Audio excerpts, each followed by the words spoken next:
भादो मास शुक्ल पक्ष में गणेश चतुर्थी की व्रत कथा। समयंतक मणि की कथा।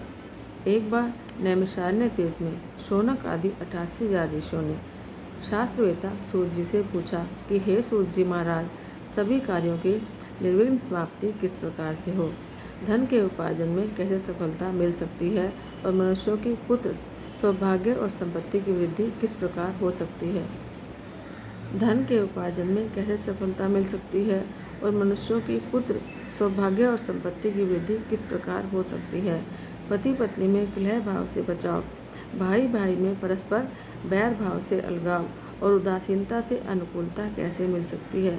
विद्या का उपार्जन, वाणिज्य व्यापार, कृषिकरण और शासकों को अपने शत्रु पर विजय किस प्रकार मिल सकती है? किस देवता के पूजन अर्चन से मनुष्य को अभीष्ट की प्राप्ति हो सकती है? हे सूर्य जी महाराज, इन सब बातों की आप विस्तृत विवेचना कीजिए।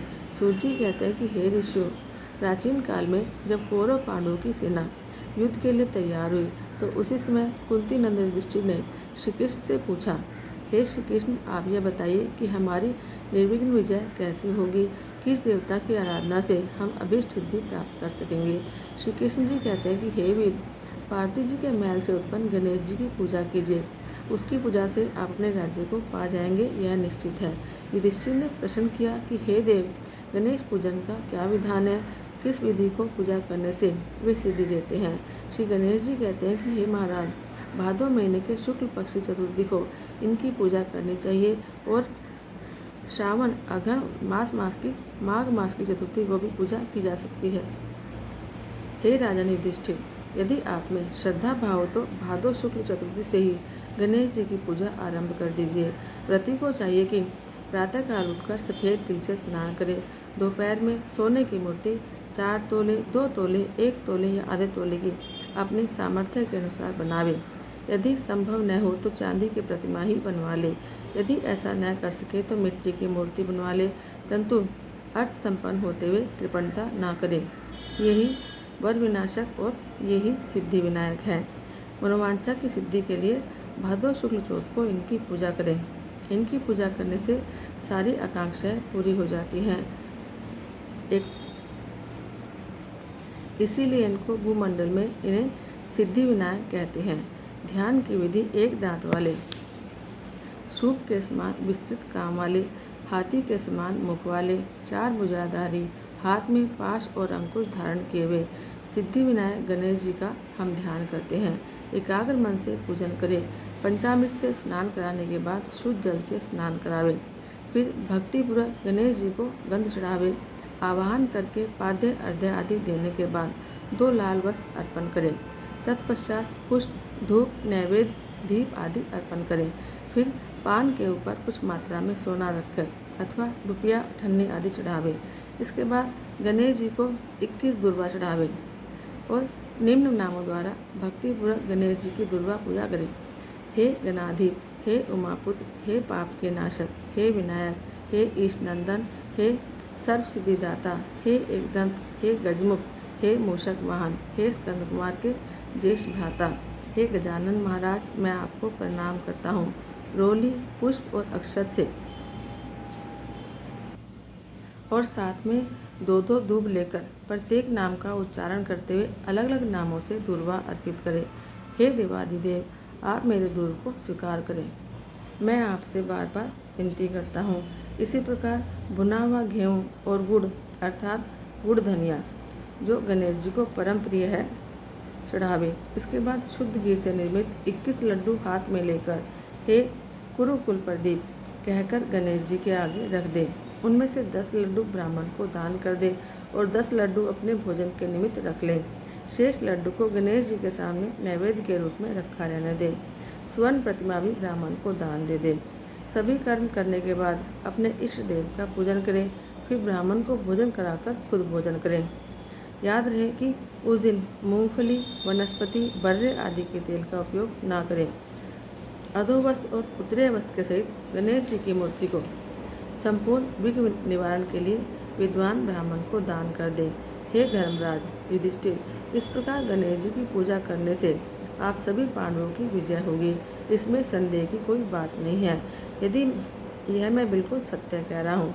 गुरु से दीक्षा लेने के समय वैष्णव आदि प्रारंभ में गणेश पूजन करते हैं। गणेश जी की पूजा करने से विष्णु, शिव, सूर्य, पार्वती यानी कि दुर्गा, अग्नि आदि विशिष्ट देवों की पूजा अपने आप हो जाती है। इसमें संदेह नहीं है। इनके पूजन से चंडिका आदि मातृगण सभी प्रसन्न होते हैं। हे ऋषियों, भक्तिपूर्वक सिद्धि विनायक गणेश जी की पूजा करने से उनकी कृपा के फल स्वरूप मनुष्यों के सभी कार्य पूरे होते हैं। भाद्र शुक्ल गणेश चतुर्थी की पूजा शिवलोक में हुई थी। इस दिन स्नान, ध्यान, उपवास, पूजन आदि करने से गणेश जी की कृपा से शताधिक फल होता है। हे युधिष्ठिर, इस दिन चंद्र दर्शन को निषेध माना गया है, इसलिए अपने कल्याण की कामना से दोपहर में ही पूजा कर लेनी चाहिए। सिंह राशि की संक्रांति में शुक्ल पक्ष की चतुर्थी तिथि को चंद्र दर्शन करने से चोरी, व्यभिचार, हत्या आदि का मिथ्या कलंक लगता है, इसलिए आज के दिन चंद्र को देखना वर्जित है। यदि भूल से चंद्रमा के दर्शन हो जाए तो ऐसा कहें कि सिंह ने प्रसेनजीत को मार डाला और जामवान ने सिंह को यमलोक भेज दिया।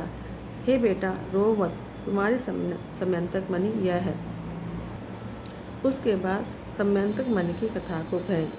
नंदीश्वर कहते हैं कि आप लोग एकाग्रचित होकर इस कथा को सुने और करें। भादव शुक्ल चतुर्थी को हमेशा सावधानीपूर्वक गणेश जी के सुखदायक व्रत को करें। हे विप्रवर, नर और नारी जो भी इस व्रत को करते हैं वे तुरंत ही कष्टों से छुटकारा पा जाते हैं। उनके सभी कलंकों का शमन और विघ्न निवारण होता है। सुनसान वन में विषम परिस्थिति में अदालत संबंधी मामलों में संपूर्ण कार्यों में सफलता देने वाला यह व्रत संपूर्ण व्रतों में श्रेष्ठ है। यह व्रत विशुद्ध और गणेश जी को बहुत प्रिय है। सनत कुमार जी पूछते हैं कि प्राचीन काल में इस व्रत को किसने किया और इसका प्रचार मृत्यु लोक में किस तरह हुआ।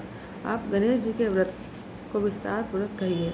नंदी ने कहा कि इस व्रत को सबसे पहले प्रतापवान भगवान वासुदेव जगन्नाथ जी ने यानी भगवान कृष्ण ने किया था। जब उन पर झूठा दोष लगा था तो उसके निवारण के लिए नारद जी ने उनसे इस व्रत को करने के लिए कहा था। सनत कुमार ने आश्चर्यचकित होकर पुनः प्रश्न किया कि हे नंदी, श्री कृष्ण जी सर्वगुण संपन्न ऐश्वर्य युक्त भगवान हैं, सृष्टिकर्ता, पालनकर्ता और संहारक हैं। अव्यय, अप्रमेय, निर्गुण और सगुण है। ऐसे घट घटवासी भगवान कृष्ण को मिथ्या कलंक किस प्रकार लगा। यह बात बहुत ही विस्मयकारी है। हे नंदी, आप इस उपाख्यान को सुनाइए। नंदी बोले, पृथ्वी का भार हरण करने के लिए भगवान विष्णु, भगवान पद्मनाभ और हलधर बलराम जी ने वासुदेव के पुत्र रूप में अवतार धारण किया। मगध सम्राट जरासंध के बार बार आक्रमण करने के कारण कृष्ण जी ने विश्वकर्मा द्वारा समुद्र में स्वर्ण निर्मित द्वारकापुरी बनवाई। उस पुरी में 16,000 रानियों के लिए 16,000 सुंदर महलों को बनवाया। उन रानियों के निवास के भोग के निमित्त पारिजात वृक्ष का आरोपण कराया। इसके अतिरिक्त 56 करोड़ यादवों के लिए 56 करोड़ भवनों की व्यवस्था की और अन्य ब्राह्मण, क्षत्रिय, वैश्य और शूद्र आदि लोगों के निवास का भी प्रबंध करवाया, जहाँ जनता शांतिपूर्वक बसती थी। त्रैलोक्य में उपलब्ध होने वाली जितनी भी वस्तुएं थीं सभी को वहाँ इकट्ठा किया गया था। उस द्वारकापुरी में उग्र नामक यादव के सत्राजित और प्रसेन नामक 2 पुत्र हुए। समुद्र तट पर स्थित भाव से सूर्य नारायण को प्रसन्न करने के लिए वीर्यवान सत्राजित तपस्या करने लगे। वे निराहार रहकर सूर्य को टकटकी लगाकर देखते और तपस्या करते रहते। भगवान सूर्य प्रसन्न होकर सत्राजित के सामने प्रकट हुए। सत्राजित भी अपने आराध्य को देखकर बहुत प्रसन्न हुए। सत्राजित स्तुति करेंगे कि हे तेजपुंज, हे स्वतः प्रकाशवान, हे काशपेय, हे अरिदस्व, आपको मेरा बार बार प्रणाम है। हे ग्रहराज, हे चंद्रमा को प्रकाशित करने वाले, हे वेद तरी स्वरूप, हे संपूर्ण देवों के अधिपति, आपको मेरा नमस्कार है। हे देवराज, आप मेरे पर प्रसन्न हो। हे दिवाकर, आपकी कृपा दृष्टि मेरे ऊपर हो जाए। सत्राजित की ऐसी स्तुति से भगवान सूर्य ने सत्राजित से शांत, गंभीर और मधुर वाणी में कहा कि हम तुम्हारे ऊपर बहुत प्रसन्न हैं। तुम्हारी जो अभिलाषा हो वह हमसे मांग लो। हे भाग्यशाली सत्राजित, हम तुम्हारी आराधना से संतुष्ट हैं। अब तुम इस सुंदर रतन को ले लो, यह देवों को भी अप्राप्य है। ऐसा कहकर प्रसन्न मन से भगवान ने अपने कंठ से मणि उतारकर उसे दे दी। भगवान सूर्य ने उससे कहा कि यह प्रतिदिन 8 बार अर्थात 24 मन सोना प्रदान करती है, अतः मणि धारण करने के समय पवित्र रहना चाहिए। हे सत्राजित, असोच अवस्था में धारण करने से धारक का मरण हो जाता है। इतना कहकर तेजवान भगवान सूर्य वहीं पर अंतर्ध्यान हो गए। उस मणि को धारण करके सत्राजित ऐसे शोभित हुए मानो वह सूर्य नारायण हो। हे राजन, उनके द्वारकापुरी में प्रवेश करने पर उस तेज के कारण किसी को मालूम न हुआ कि कौन आ रहा है। उस कांतिमान मणि को कंठ में धारण किए हुए वह कृष्ण जी की द्वारका में तुरंत ही चले आए। उस मणि की चमक से देखने वालों ने समझा कि भगवान सूर्य ही आए हैं। जब लोगों ने समीप आकर स्पष्ट रूप से देखा तो उनकी समझ में आया कि यह सूर्य नहीं है, ये तो सत्राजित है, जो कंठ में मणि धारण करने से सुशोभित हो रहे हैं।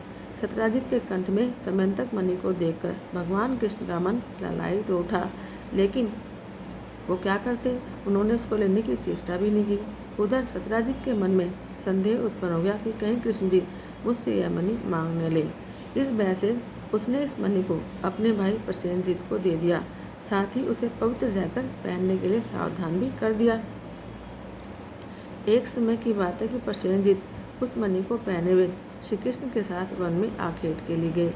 असुरता के कारण अशुपर आरूढ़ प्रसेनजीत को एक शेर ने मार डाला। उस सिंह को रतन लेकर जाते देखकर जामवान ने मार डाला। जामवान ने उस मणि को गुफा में ले जाकर अपने बेटे को दे दिया। इधर श्री कृष्ण जी अपने सहयोगी शिकारियों के साथ द्वारकापुरी में लौट आए। समस्त द्वारकावासियों ने अकेले कृष्ण को आया देखकर ऐसा अनुमान लगाया कि मणि के लोभ से श्री कृष्ण ने प्रसेनजीत को मार डाला है। ऐसा कौन सा अधर्म है जो लोभी के लिए करनीय न हो। लोभी तो अपने गुरुजनों का भी वध कर सकता है। इसी प्रकार की चर्चा सब लोग करने लगे। झूठे दोषारोपण से श्री कृष्ण जी के मन में बहुत ही दुख हुआ और वे किसी से बिना कुछ कहे सुने लोगों को साथ लेकर नगर से बाहर चले गए। वन में जाकर कृष्ण ने देखा कि एक स्थान पर प्रसेनजीत सिंह द्वारा मृत होकर पड़े हैं। सवारी के साथ प्रसेनजीत के पद चिन्हों के सहारे वहां गए जहाँ वृक्ष ने सिंह को मारा था। रक्त बिंदु के आधार पर श्री कृष्ण उसकी गुफा में पहुंच गए। वृक्षराज की गुफा बहुत ही भयंकर थी और उसमें गहन अंधेरा था, अतः प्रजाजनों को गुफा द्वार पर छोड़कर भगवान कृष्ण अकेले ही उसमें प्रवेश कर गए। अपने तेज से अंधकार निवारण करते हुए भगवान उस गुफा में 400 कोस तक चले गए। वहां पहुंचने पर उन्होंने रम्य स्थान और महल को देखा। वहां पर जामवान का पुत्र सुंदर पालने में झूल रहा था और पालने में मणि रतन लटक रहे थे। बालक के उस खिलौना स्वरूप मणि को लेने के लिए भगवान कृष्ण उसके निकट खड़े हो गए। रूप लावण्य से पूर्ण कमल नयनी किशोरी उस पालने को झुला रही थी। वह मंद मुस्कान भी बिखेर रही थी। ऐसी नवयुवती बाला को देखकर श्री कृष्ण विस्मित रह गए। वह कमल सुखी बाला धीरे धीरे कह रही थी कि लाडले, तुम क्यों रो रहे हो? देखो, प्रसेनजीत को सिंह ने मार दिया और सिंह को हमारे पिताजी ने मारकर यह समयंतक मणि तुझे खेलने के लिए ला दी है। कमल नयन भगवान कृष्ण को देखकर वह बाला कामातुर होकर धीरे धीरे प्यार भरी बातें कहने लगी कि मेरे पिता की दृष्टि पड़ने से पहले ही आप यहाँ से चले जाइए। यह सुनकर प्रतापवान श्री कृष्ण जी हंसकर अपना 5 जन्य शंख बजाने लगे। उस शंखनाद से वृक्षराज घबराकर उठ बैठा और उनके पास चला आया। फलस्वरूप भगवान श्री कृष्ण और जामवान में परस्पर भारी युद्ध होने लगा। इस दृश्य से सभी नारियां चित्कार करने लगी और गुफा के नागरिक आश्चर्य में पड़ गए। उधर गुफा द्वार पर श्री कृष्ण की प्रतीक्षा कर रहे पुरजन उन्हें मृत समझकर 7वें दिन द्वारका लौट गए। वहां पहुंचकर उन लोगों ने उनका मृतकर्म कर डाला। उधर गुफा के अंदर भगवान कृष्ण और वृक्षराज में 21 दिनों तक लगातार मल्ल युद्ध होता रहा। भगवान कृष्ण ने वृक्षराज के युद्ध के उन्माद को क्षीण कर दिया। त्रेता युग की बातों को याद करके जामवान ने भगवान को पहचान लिया। जामवान कहने लगे कि मैं सभी देवों, दैत्यों, यक्षों, नागों, गंधर्वों, पिशाचों और मर्दगणों से अपराजेय हूँ। वे लोग मेरे पराक्रम के समक्ष टिक नहीं सकते। हे देवादिदेव, आपने मेरे पर विजय पाई है, इससे आपका देवाधिपति होना निश्चित है। मैं समझ गया कि आप में भगवान विष्णु का तेज है। किसी अन्य में इतना बल नहीं हो सकता जिसके किंचित कृपा कटाक्ष से चारों पदार्थ सुलभ हो जाते हैं। उसके किंचित रोष से घड़ियाल, मगरमच्छ आदि जीव व्याकुल हो गए और अथाह सागर भी विशुद्ध हो उठा। उस सागर ने अपनी दृष्टा के लिए क्षमा याचना की और सेना के लिए मार्ग प्रदान किया। आपने सेतु बांधकर अपने यश को उज्ज्वल किया और सैन्य दल के साथ लंका पर आक्रमण करके राक्षसों का अपने बाणों द्वारा सिर छेदन कर दिया। आप त्रेतायुग के वही धनुर्धारी राम हैं। हे महाराज, जब जामवान ने पहचान लिया तो उसने देवकी नंदन श्री कृष्ण जी उनसे बोले। भगवान श्री कृष्ण ऋक्षराज के मस्तक पर अपना कल्याणकारी हाथ फेरते हुए उनसे प्रेम पूर्वक कहने लगे कि हे ऋक्षराज, इस मणि के प्रभाव के कारण मुझ पर झूठा कलंक लगा है। उसी कलंक के निवारण के लिए मणि प्राप्त करने के लिए मैं तुम्हारी गुफा में आया हूँ। भगवान की बात सुनकर जामवान ने सफलतापूर्वक अपनी कन्या जामवंती को उन्हें समर्पित करके देह स्वरूप मणि भी दे दी। भगवान कृष्ण ने कन्या और मणि ग्रहण करके जामवान के दुर्लभ ज्ञान का उपदेश दिया और जाने का विचार किया। भगवान कृष्ण के जाने से पहले जामवन ने अपनी कन्या का पानी ग्रहण उनके साथ कर दिया।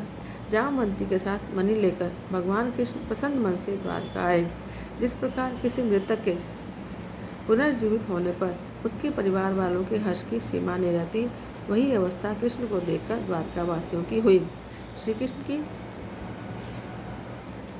धर्मपत्नी बनकर आई जामवंती और मणि को लेकर भगवान को लौटा देकर सभी लोग उत्सव मनाने लगे। भगवान कृष्ण प्रसन्न होकर मित्र वर्ग के साथ सुधर्मा नामक सभा यानी कि यादवों की राज्यसभा में आए। वहाँ उन्होंने मणि के गायब होने और उसकी पुनः प्राप्ति की सारी घटना को कह सुनाया। भगवान कृष्ण ने राज्यसभा में उपस्थित सत्राजित को अपने पास बुलाकर उसे वह मणि दे दी। यादव संसद सदस्यों के सामने मणि देकर भगवान झूठे कलंक के दोष से मुक्त हो गए। सत्राजित बुद्धिमान थे। मणि पाकर उन्हें लज्जा आई, जिसके फलस्वरूप उन्होंने अपनी कन्या सत्यभामा का विवाह श्री कृष्ण के साथ कर दिया। इसके बाद सतधनवा, अक्रूर आदि दूषित हृदय वाले यादव जो है मणि प्राप्ति के लिए सत्राजित से शत्रुता करने लगे। एक बार की बात है कि श्री कृष्ण कहीं गए हुए थे। उनकी अनुपस्थिति में पापात्मा सतधनवा सत्राजित की हत्या करके मणि अपने कब्जे में ले गया। श्री कृष्ण के लौटने पर सत्यभामा ने उन्हें सारी बातें बताई। एक बार नगर में पुनः चर्चा उठी कि ये श्री कृष्ण भीतर से तो काले हृदय वाले हैं और ऊपर से अच्छे दिखते हैं। तब भगवान कृष्ण ने बलदेव जी से कहा कि भैया, सतधनवा ने सत्राजित का वध कर दिया है, अतः अब वह मणि के साथ पलायन करने वाला है। सतधनवा ने सत्राजित की हत्या करके हम लोगों की मणि का अपहरण कर लिया है। वह मणि हम लोगों के लिए भोग्य है, इसमें कोई संदेह नहीं है। यह बात जब सतधनवा को मालूम हुई तो उसने भयभीत होकर मणि को अक्रूर को दे दिया। मणि देने के बाद वह एक घोड़ी पर चढ़कर दक्षिण की ओर भाग गया। उधर रथारूढ़ होकर बलराम और श्री कृष्ण उसका पीछा कर गए। 100 योजन के बाद उसकी घोड़ी मार डाली गई। तब वह पैदल ही भागा। श्री कृष्ण ने दौड़कर उसको पकड़ लिया और उसका वध कर दिया। मणि के लिए इच्छुक श्री कृष्ण ने रथ पर आरूढ़ बलदेव से कहा कि भैया, इसके पास तो मणि नहीं मिली। श्री कृष्ण की बात से बलराम जी ने रुष्ट होकर कहा, कृष्ण, तुमने सदैव से कपट का व्यवहार किया है। तुमसे बढ़कर लोलुप और पापी कोई अन्य व्यक्ति नहीं होगा। जब तुम धन के लोभ में पड़कर अपने सगे संबंधियों की हत्या करने में भी नहीं चूकते, तो ऐसा कौन भाई बंधु होगा जो तुम्हारा साथ दे।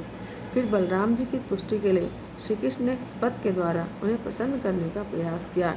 ऐसे मिथ्या अपवाद के क्लेश को सहन करना धिक्कार है। ऐसा कहकर बलदेव जी विदर्भ देश की ओर चले गए और श्री कृष्ण जी रथ में सवार होकर द्वारकापुरी में वापस लौट आए। कृष्ण के लौटने पर द्वारकावासी पुनः चर्चा करने लगे। कृष्ण ने अपने बड़े भाई बलराम जी को द्वारका से बाहर निकालकर अच्छा कार्य नहीं किया। मणि के लोभ में उन्हें ऐसा करना उचित नहीं था। इस लोकापवाद से श्री कृष्ण के मन में बहुत ही खेद हुआ और उनका चेहरा मुरझा गया। इधर अक्रूर भी तीर्थाटन के लिए द्वारका से निकल पड़े। उन्होंने काशीपुरी में आकर यज्ञपति भगवान के लिए विष्णु योग किया। अक्रूर ने उस मणि द्वारा दैनिक स्वर्ण प्राप्ति के द्वारा सभी लोगों को दक्षिणा देकर संतुष्ट किया। नगर में विभिन्न देवों के मंदिरों का निर्माण कराया। सूर्य द्वारा प्रदत्त उस मणि को सदैव अक्रूर पवित्रता के साथ पहनते थे। फलस्वरूप वे जहाँ भी रहते वहाँ न तो कभी अकाल पड़ता और न ही व्याधि जनित किसी रोग का प्रकोप होता। भगवान कृष्ण सर्वज्ञ थे, वे सारी बातों को जानते थे। मनुष्य देहधारी होने के कारण लोकाचार के लिए मायाविष्टता में अपनी अज्ञानता प्रकट करते थे। देखो तो मन के कारण भाई बलराम जी से विरोध हुआ, बार बार तरह तरह के अभियोग लगते रहे, अतः इतना कलंक कहाँ तक सहा जाए। श्री कृष्ण जी की इस चिंता आतुर अवस्था में ही वहाँ नारद जी आ पहुँचे। भगवान द्वारा अभ्यर्थित होकर आसन पर सुखपूर्वक बैठकर मुनि कहने लगे। नारद जी ने कहा कि हे भगवान, आप बड़े दुखी दिखाई दे रहे हैं, आप किस चिंता में पड़े हुए हैं। हे केशव, आप संपूर्ण वृत्तांत मुझसे कहें। श्री कृष्ण जी ने कहा कि हे देवर्षि नारद, मुझे बार बार अकारण कलंक लग रहा है, इस कारण मुझे बहुत पश्चाताप है। मैं आपकी शरण में आया हूँ, आप मुझे चिंता रहित कर दीजिए। नारद जी ने कहा कि हे देव, आप पर लगने वाले कलंक का कारण मैं जानता हूँ।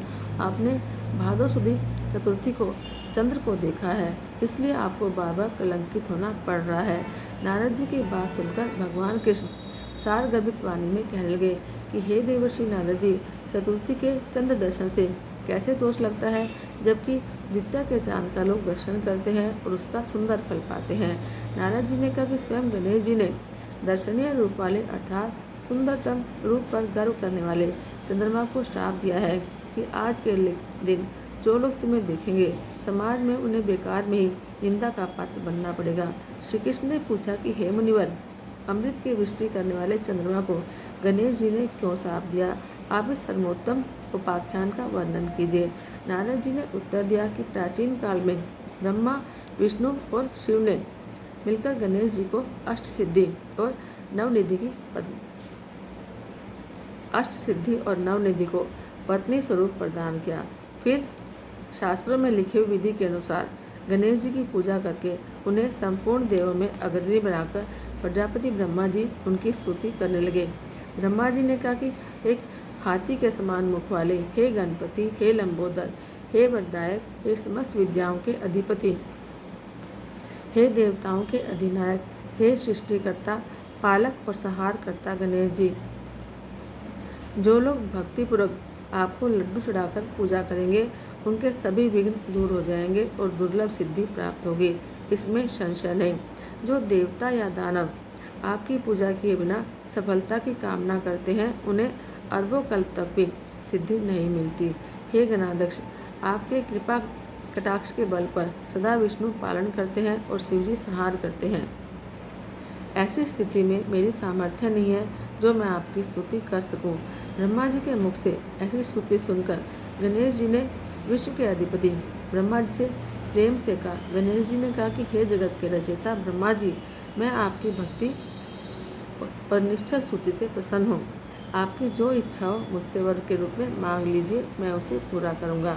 ब्रह्मा जी ने कहा कि हे प्रभु, सृष्टि के रचना काल में मुझे किसी प्रकार की बाधा न हो। यह सुनकर गणेश जी ने प्रसन्न मन से मुस्कुराते हुए कहा, ऐसा ही होगा, अर्थात आपका कार्य निर्विघ्न रूप से चलता रहेगा। ब्रह्मा जी अभिष्ट वरदान पाकर अपने लोक को चले गए। उधर स्वेच्छा से भ्रमण करने वाले गणेश जी ने सत्यलोक से चलकर अपना अद्वितीय स्वरूप धारण किया, आकाश मार्ग से चंद्रलोक पर जा पहुँचे।